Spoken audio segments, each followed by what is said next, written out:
Bendiciones, queridos hermanos y queridos amigos. He estado hablando últimamente sobre las aflicciones, sobre las tribulaciones y sobre las pruebas que le vienen a los cristianos. Jesucristo dijo en su palabra que en el mundo, Él, después que da ciertos detalles a sus discípulos, Él dijo que en el mundo tendríamos aflicción, pero que confiáramos que Él había vencido al mundo. Cuando hablamos del mundo, hablamos de este sistema social, el cual no es divino. Este sistema social es, en su mayoría, es satánico. Y el Dios y el rey de este sistema es el diablo. Entonces esta palabra que Jesús usa ahí en Juan sobre las tribulaciones, la palabra que él usa, en el mundo tendréis aflicción, en griego es tlipsis. Y la definición de esta palabra es tribulación, tribulaciones, aflicciones, angustia, sufrimientos, apretura, que los cristianos tendrían en este mundo. Hay otra parte en la Biblia donde dice que el que quiera vivir piadosamente en este mundo, el que quiera vivir consagrado a Dios de verdad, con todo su ser, va a padecer mucho. Va a padecer mucho. Va a ser perseguido. Entonces, es un hecho. Ya yo hablé un estudio número 1, hablé un estudio número 2 y este es el número 3. O sea que es un hecho, y lo registra la Biblia, que los sufrimientos, el dolor, las angustias, las apreturas, los momentos difíciles, vienen a la vida de todos los seres humanos. Unos más, otros menos, pero todos tendremos que pasar por ellas, porque estamos viviendo en un mundo imperfecto, un mundo regido por demonios, un mundo donde existe mucha maldad, un mundo donde existe el pecado, donde existe la enfermedad, existe el dolor, existen los accidentes y un montón de cosas más. Pero hoy día yo voy a centralizarme en aquellos que son hijos de Dios, aquellos que son cristianos. Porque hay maestros y hay predicadores que enseñan que el cristiano ya no va a sufrir más, que el cristiano ya no va a padecer más, que el cristiano no va a pasar por angustia ni por tribulaciones.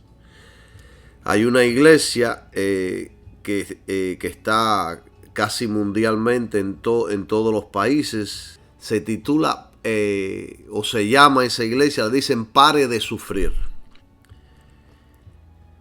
Pero bueno, es verdad que Cristo viene para liberarnos, Cristo viene para socorrernos, Cristo viene para levantarnos. Pero a pesar de todo eso, van a haber momentos en nuestras vidas que tendremos que atravesar por la tribulación y por los sufrimientos. Y todo será porque estamos viviendo en un mundo que está caído y porque somos cristianos. Vamos a recibir persecución por causa de la palabra de Dios. Entonces la Biblia tiene mucho de qué hablar sobre este asunto. La Biblia nos enseña mucho sobre los sufrimientos, las tribulaciones, los momentos difíciles. Desde el Antiguo Testamento hasta el Nuevo Testamento hay muchísimos ejemplos y hay muchísimos versículos que nos hablan sobre este asunto. Y yo les voy a mencionar varios versículos como introducción a este tema. Antes de entrar en el tema más profundamente, yo les voy a mencionar varios versículos, se los voy a leer lo más rápido posible para que usted vea que la Biblia enseña sobre esto. Y para tener, como dice la Biblia, de testigos, 2 o 3 testigos, como dice la Biblia, pero el testigo aquí, la base aquí va a ser la palabra de Dios.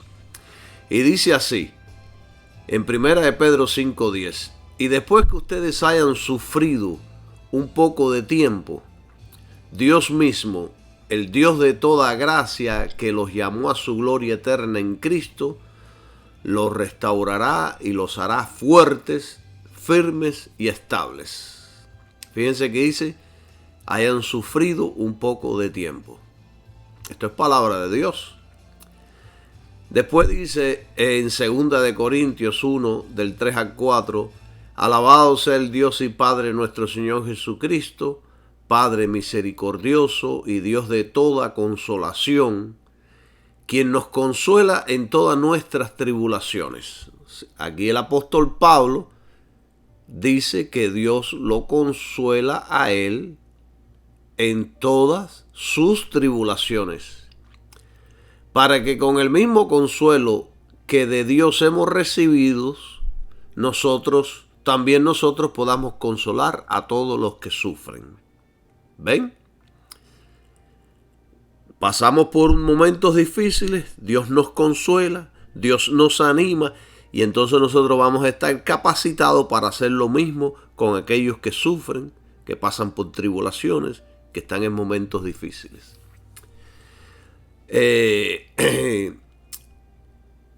Romanos 8:18.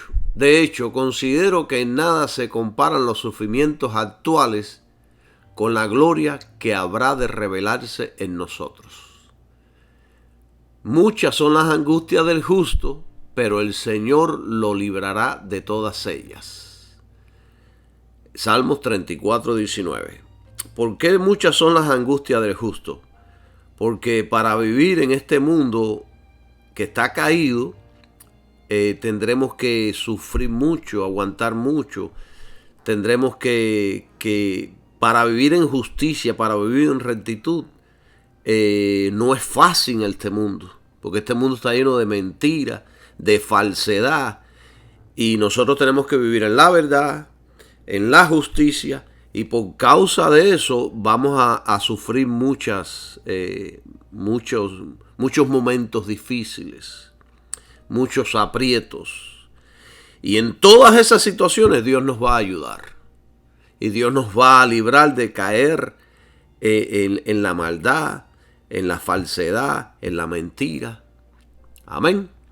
Por eso muchas son las angustias del justo. Pues los sufrimientos ligeros y efímeros que ahora padecemos producen una gloria eterna que vale muchísimo más que todo sufrimiento. 2 Corintios 4:17. Romanos 8:35. ¿Quién nos apartará del amor de Cristo? La tribulación o la angustia, la persecución, el hambre, la indigencia, el peligro o la violencia.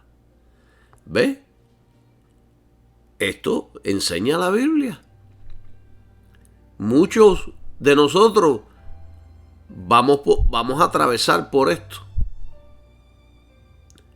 Dice, ¿quién nos apartará del amor de Cristo? La tribulación o la angustia, la persecución, el hambre, la indigencia, el peligro o la violencia. Nada. Por tanto, ya que Cristo sufrió en el cuerpo, asuman también ustedes la misma actitud, porque el que ha sufrido en el cuerpo ha roto con el pecado. Después dice en otro lado, dichosos si sufren por causa de la justicia. No teman lo que ellos temen, ni se dejen asustar. Después dice en otro lado, ayúdense unos a otros a llevar sus cargas y así cumplirán la ley de Cristo.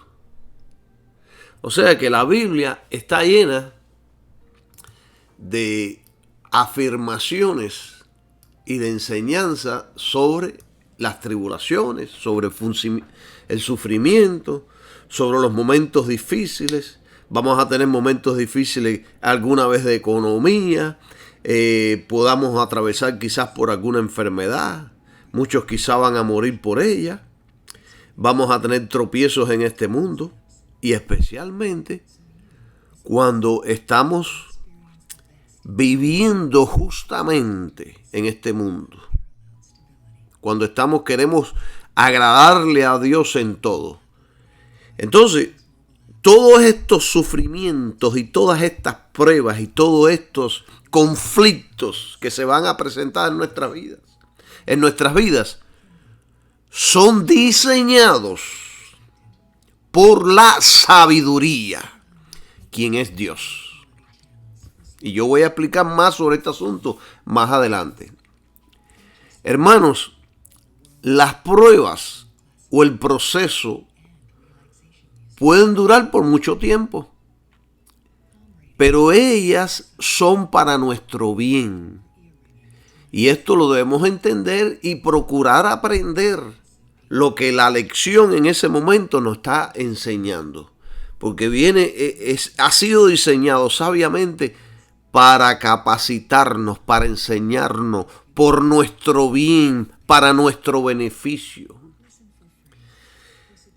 Miren, hay algo que tengo que compartir sobre la paciencia que enseñamos en pasado, que la paciencia quiere decir perseverancia, resistencia, aguante, firmeza, que se encuentra en Santiago capítulo 5, versículos del 7 al 10. Y usted no tiene que ir ahí, yo voy a ir ahí, yo se lo voy a leer. Y mientras lo vaya leyendo, yo le voy explicando este versículo. Porque quiero que ustedes vayan entendiendo esto con profundidad. No vaya a ser que algunos hermanos estén pasando por momentos difíciles en sus vidas y piensen que Dios los ha abandonado y piensen que ya es el final y piensen que todo se acabó. No, yo lo quiero por medio de tu estudio darle ánimos a ustedes, darle fuerza, que confíen en Dios, que Dios es todopoderoso, que Dios está en control de toda la situación por la cual estamos atravesando, sea cual sea. Entonces la Biblia dice en el versículo 7, por tanto, hermanos, tened paciencia hasta la venida del Señor.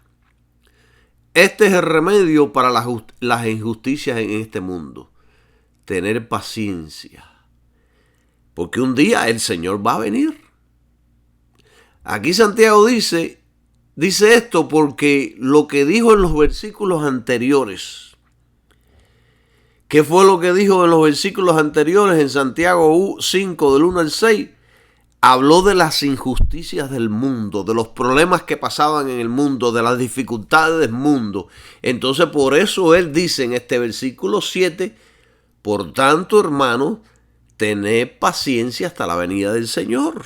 O sea, resistan, aguanten, manténganse firmes hasta la venida del Señor. El Señor va a venir un día y todo esto se va a acabar. Y entonces veremos que valió la pena aguantar. Bendecido sea su nombre por siempre. Cuando las cosas se ponen duras, usted ahí tenga paciencia y con calma. Que Dios pronto sale en su auxilio. Alabado sea el nombre de Jesucristo. Y sigue diciendo, mirad como el labrador espera el precioso fruto de la tierra, aguardando con paciencia hasta que reciba la lluvia temprana y la tardía. ¿Qué quiere decir eso? Que tengamos paciencia como los campesinos. Tenemos que tener resistencia contra las injusticias hasta la venida del Señor, hasta que el Señor se manifieste poderosamente bendiciendo nuestras vidas. La paciencia es muy importante. De la misma manera que este campesino siembra y tiene paciencia y riega y pasan los meses hasta que da el fruto. Así nosotros tenemos que esperar. Gloria a Dios. 8. También tened vosotros paciencia y afirmad vuestros corazones, porque la venida del Señor se acerca. O sea, el arrebatamiento de la iglesia puede ocurrir en cualquier momento. Por eso es muy importante que usted se mantenga firme en Jesucristo, firme creyendo en el sacrificio de la cruz. No que ahora, porque las cosas le estén yendo mal a usted, que usted tire por la ventana toda su creencia y se ponga a hacer las cosas malas del mundo. Se ponga a robar, se ponga a mentir, se ponga a hacer fraude, se ponga en el mismo plano que las personas que no conocen a Cristo. Porque esto muchos lo hacen. Se cansan, ya no aguantan de ser buenos y dicen, me voy a volver malo. ¿Por qué? Porque no tuvieron resistencia. Gloria sea el nombre de Dios. Versículo 9. Hermanos, no os quejéis unos contra otros, para que no seáis condenados. He aquí el juez está delante de la puerta. Y esto a veces lo que hacen mucho. Como ve que las cosas no están saliendo bien, entonces unos contra otros se ponen a quejar, le echan la culpa al otro, le echan la culpa al pastor, le echan la culpa al miembro de la iglesia, le echan la culpa a papá, a mamá, a los hijos, al jefe de tu trabajo. No nos quejemos.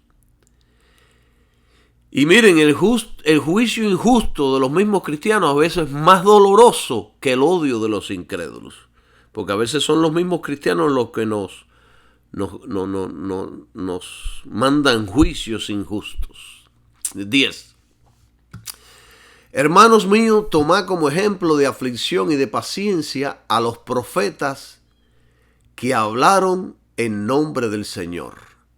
Fíjense, estos profetas, a pesar de que fueron profetas de Dios, o sea que ellos ocuparon una oficina santa y suprema, no fueron exentos de la aflicción, pasaron también por la aflicción.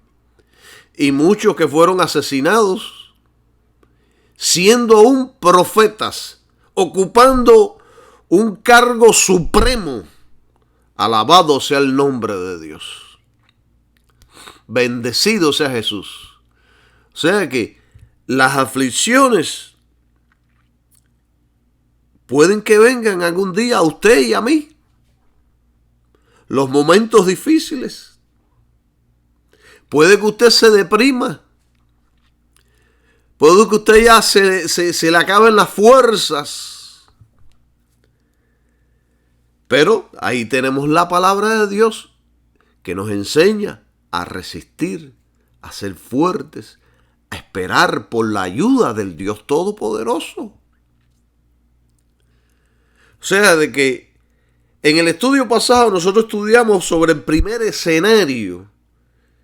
Lo primero que empieza a desarrollar todos estos problemas, todas estas pruebas, empieza a desarrollar en nuestras vidas. Estudiamos sobre el primer escenario, lo que desarrolla eso en nuestras vidas. Ahora hoy, ya con estas bases, vamos a estudiar el segundo escenario. O sea, es la prueba. Esto quiere decir... La prueba quiere decir entereza de carácter. En el primero, la prueba desarrolla resistencia, desarrolla aguante, pero la prueba también tiene un segundo escenario que desarrolla el carácter en la vida del cristiano. Y aquí la palabra griega es dokime.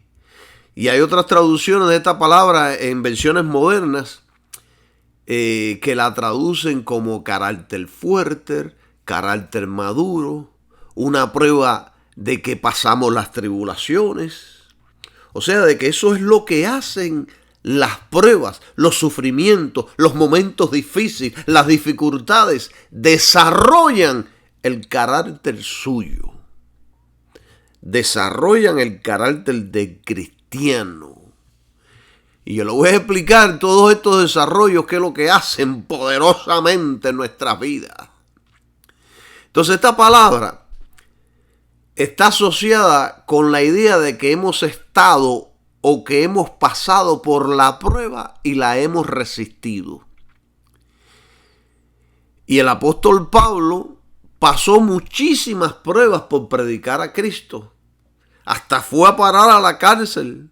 Lo golpearon un sinnúmero de veces, pero resistió en fe y nunca flaqueó a pesar de estar preso. Nunca flaqueó a pesar de que lo golpearon y muchas veces producto de esos golpes murió, pero Dios lo resucitó para seguir anunciando el evangelio de Jesucristo. Miren, yo les voy a decir algo importante. El predicador es inmortal hasta que haya finalizado su trabajo aquí en esta tierra. Puede venir contra usted lo que sea. Puede venir la muerte, que Dios lo resucita para que usted siga avanzando y anunciando a Cristo Jesús Todopoderoso. Alabado sea su nombre. Pablo podía acabar con esa prisión con solo negar su fe en Cristo, pero no. Prefirió la cárcel y las pruebas antes que de los deleites temporales de la libertad, antes que de los deleites de este mundo. Y eso es lo que producen las pruebas en un vaso genuino. Producen un carácter firme. En un vaso genuino, las pruebas producen un carácter firme. Miren, usted no ha oído cómo hay personas que dicen, tal persona no tiene carácter. O sea, lo que está diciendo es que esa persona no sabe pararse firme ante las adversidades. Estos tipos de personas flaquean fácilmente ante las presiones. Las presiones lo hacen ceder a los antojos y caprichos de los demás. Por eso el cristiano necesita desarrollar el carácter, para que no sea un monigote de nadie, para que no lo puedan manipular a su antojo. Por eso necesitamos el carácter de Cristo. Perdón. Debemos tener un carácter estable, un carácter firme. Porque hay muchos que se dejan llevar por las corrientes del momento, ceden a las presiones del grupo, no saben decir que no. ¿Y qué nos enseña la Biblia?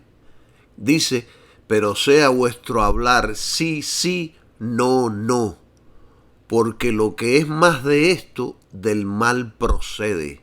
Esto lo enseña Mateo 5:37. Esto lo enseñó nuestro gran Señor y Salvador Jesucristo. Los cristianos no debemos crear excusas o pretextos artificiosos para evadir algún compromiso. Debemos evitar las ambigüedades, que es aquello que es susceptible a varias interpretaciones. Todas ellas son coherentes, lo que da lugar a la duda, a la impresión, a la confusión o a la ambivalencia. En otras palabras, que nuestras respuestas sean claras. Sí, sí al sí, no al no. Porque hay personas que te dan respuestas y te dicen cosas que te hacen dudar. Te hacen pensar en otras cosas. En el lenguaje moderno yo lo pondría así. No seamos políticos. Como por ejemplo, si usted ha decidido no ir a tal día a la iglesia y viene el pastor y le pregunta si vendrá tal día, usted debe ser claro en decirle la verdad. ¿Por qué? Porque hay algunos hermanos que dicen, no sé, a lo mejor, quizás, y ya tienen en sus mentes, ya tienen preparado en sus mentes no venir. No dígale, no voy a venir ese tal día. Sí voy a venir a tal día. O sea, que nuestras palabras se cumplan. Si decimos sí, es sí. Si decimos no, es no. Amén. Gloria a Dios. Miren, el hermano Benny Hinn dijo que él predicaba el mensaje de prosperidad porque se sentía presionado por el grupo, aún sin él estar totalmente convencido de lo que decía. Pero gracias a Dios ya pudo romper con ese mundo viciado. Y ahora dice él que se siente libre. Que no le interesa ahora lo que piensen los demás. Y muchos de nosotros a veces hacemos lo mismo. La presión del grupo o del liderazgo nos hacen hacer cosas y nos hacen decir cosas que en realidad no queremos hacer. Eso demuestra de nuestra parte falta de carácter. Tenemos que tener carácter. Mire, yo recuerdo en una ocasión yo estaba en la iglesia y vino un pastor invitado y reunió a todos los líderes y empezó a hablar sobre ofrendas y diezmos, y después empezó a pasar con una bolsa en la mano por cada líder y se paró en el número 1 y dijo: eche aquí $50. Entonces el hermano le dijo: no tengo los $50. Ah, pero no los tiene ahora, pero usted lo va a traer mañana o pasado, ¿verdad? Y entonces empezó a presionarlos delante de toda la gente. Empezó a avergonzar a los líderes ahí delante de toda la gente. Y todos, pasaron todos. Y todos decían: sí, lo voy a traer mañana, sí, se lo doy ahora. Y sacaban su dinero con temor porque estaban siendo vistos por todos los demás líderes. Habían como 40 líderes ahí. Y entonces yo dije: no, esto no me suena bien. Aquí está avergonzando, está amedrentando, está metiendo miedo. Esto no es de Dios. Deja que llegue a mí. Y yo inmediatamente asumí mi posición.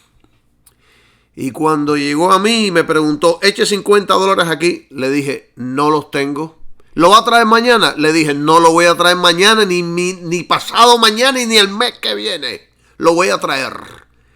Y cuando le dije esto a este hombre se retiró y terminó el culto. O sea que de todas las personas que habían ahí, y yo lo digo esto muy humildemente, el único que supo tomar su posición y defender el liderazgo en aquellos momentos fui yo. Gracias a Dios por eso. Y después fui al pastor y le di la queja al pastor sobre este asunto. Gloria sea el nombre de Dios. O sea, necesitamos líderes que tengan carácter, que no se dejen avergonzar delante de la gente, que sepan decir la verdad, que sepan tomar su lugar con toda honradez, con toda tranquilidad. Gloria sea el nombre de Jesús. Eso es muy importante, tener un carácter sólido. Que la Biblia dice que la persona la Biblia dice que la persona que morará en las tiendas de Jehová es aquel que jurando en su perjuicio no se retracta. Si usted dice algo, cúmplalo. No después cambie de posición. Aunque usted salga perdiendo, cumpla su palabra. En otras palabras, el hombre de carácter tiene palabra. Él no necesita firmar papeles para cumplir. Él cumple con su palabra aunque sea perjudicado. El hombre de carácter se aparta del pecado. El hombre de carácter huye de las tentaciones sensuales. El hombre de carácter mantiene a su familia unida y firme. El hombre de carácter no está quejándose como las mujerzuelas. Alguien dijo en cierto lugar: la queja es la prostitución del carácter. Hermano y hermana, no prostituyan su carácter. Entonces, la única manera para desarrollar el carácter de Cristo es por medio de las pruebas. El Espíritu Santo nos guiará a lugares y a situaciones donde podamos, con su ayuda, desarrollar el carácter y el fruto espiritual. No lo haremos solos. Tenemos toda la ayuda del Espíritu Santo. Y si usted se lee la tentación de Cristo, fíjense, eso está tan poderoso que si usted lee Mateo capítulo 4, versículo 1, dice: el Espíritu llevó a Jesús al desierto para que el diablo lo pusiera a prueba. ¿Quién lo llevó? El Espíritu Santo. En otra versión dice, entonces Jesús fue llevado por el Espíritu al desierto para ser tentado por el diablo. Esta es la única manera que el cristiano puede verdaderamente desarrollar el carácter como el de Cristo, enfrentándonos a las pruebas y a las tentaciones. Fíjense que después del descenso del Espíritu Santo sobre Jesús, Dios lo lanzó inmediatamente a enfrentarse con el diablo. Jesús sería tentado en todo como nosotros somos tentados, dice la Biblia. En Hebreos 4:14 habla sobre esto. Y después la Biblia dice que Jesús regresó del desierto lleno del poder del Espíritu Santo. Lleno del poder del Espíritu Santo, porque pasó la prueba. Se supo mantener firme, no cedió ante las tentaciones. Porque las tentaciones vienen para matar, para robar y para destruir. Cuando usted soporta y vence las tentaciones y pasa por las pruebas, regresa lleno del poder del Espíritu Santo. Usted se sentirá más fuerte, más sólido, más firme y sin dudas algunas su carácter estará creciendo. Y la iglesia necesita hombres y mujeres de un carácter firme. Como único, usted y yo podemos resistir las tentaciones y pruebas del diablo es cuando estamos llenos del Espíritu Santo. Si su casa está vacía y adornada sin la llenura del Espíritu de Dios, usted será habitado y controlado por demonios.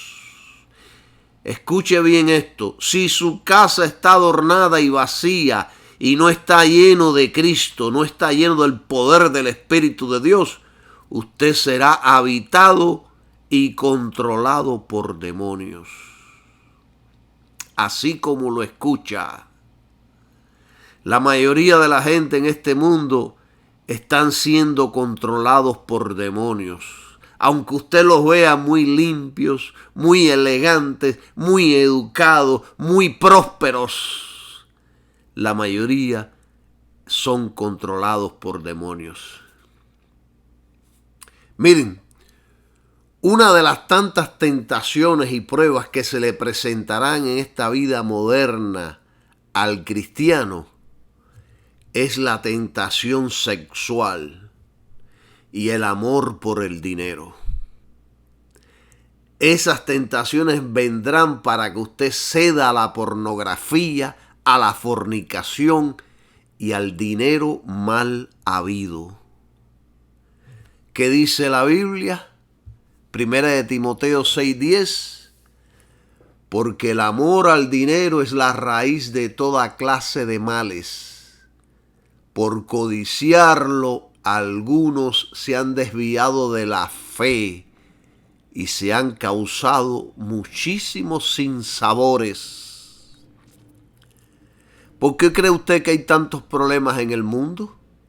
Tantas guerras, tantos asesinatos, violaciones, abusos, pleitos, enfermedades, dolor, hambre, destrucción, calamidades, plagas y un sinnúmero de males que afectan a toda esta humanidad de una manera o de otra. ¿Por qué cree usted? Bueno, la Biblia da la respuesta. Santiago capítulo 4 versículo 1 dice: ¿de dónde vienen las guerras y las peleas entre ustedes? Pues de los malos deseos que siempre están luchando en su interior. Ustedes quieren algo y no lo obtienen, matan, sienten envidia de alguna cosa y como no la pueden conseguir, luchan y se hacen la guerra. Todas estas guerras vienen por el deseo egoísta que llevamos en nuestro interior, hermanos, por la avaricia del poder y del dinero, por querer tener más y más cada día. El hombre no se sacia. Y si tiene el poder, matará, asesinará, violará y deseará cosas para satisfacer sus internos apetitos. Y el principal causante de todo esto es esa avaricia interna que no se sacia. Y la Biblia nos dice que la raíz de toda clase de mal es el amor al dinero. Imagínese usted un árbol grande con raíces profundas. Esas raíces es el dinero, pero en sus ramas tiene colgado diferentes frutos que son las obras de la carne y muchas otras cosas más, como el sexo sin control e ilícito, el poder, la guerra, el odio, la envidia, la avaricia, la fornicación, el adulterio, el asesinato, la pornografía, la homosexualidad, el racismo. Y la causa de todo eso es el pecado. Todo eso viene de las raíces que dijimos que son la avaricia, el amor al dinero. Y hay muchos que se incomodan cuando trato estos puntos, porque ellos dicen que todos necesitamos el dinero para vivir y para hacer la obra de Dios.